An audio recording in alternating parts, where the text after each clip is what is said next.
A free man, a story 2 decades in the making. Tonight, a Jacksonville man has been set free after serving 20 years in prison for the murders of a Camden County couple inside their church. This is that moment he tasted freedom once again. The judge ordering Dennis Perry's release just days after overturning his murder convictions. Heather Crawford is joining us in Coffee County, Georgia tonight with Perry's emotional reunion with his family. Heather.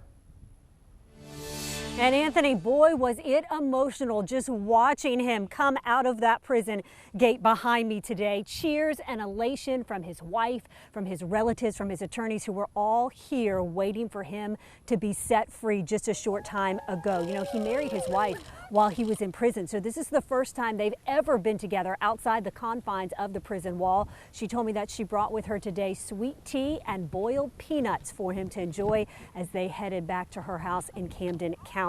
Now, this is the day that they have been praying for 2 decades. A judge granted Perry's release this morning. He was released on his own recognizance. That means that he did not have to pay any bail money to get out of prison.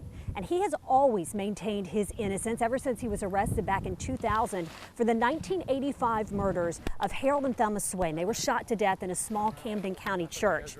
Now, Perry's release comes 6 days after a judge granted his request for a new trial based on new DNA evidence, a hair in eyeglasses found at the crime scene that Perry's legal team says exonerates him and points to another suspect who's never been charged in this case.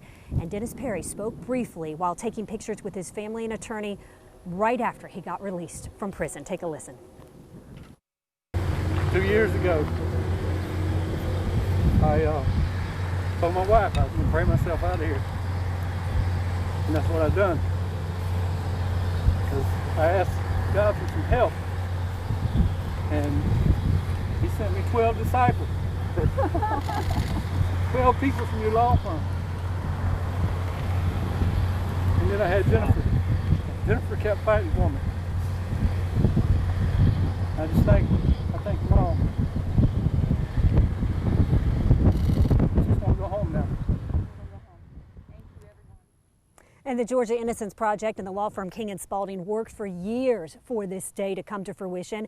Perry left here, headed home with his wife. She told me she's going to cook him his favorite meal tonight, rice, tomatoes, and sausage, and a Boston cream pie, his favorite, for dessert. She told me they're not worrying about tomorrow. They're just focused on today. Now, as for what happens next with this case, the Brunswick District Attorney's Office told me that right now they're waiting for the GBI to finish their investigation into the Swain murder case that was reopened in May. Once that investigation's wrapped up, then the DA will decide how to proceed from here.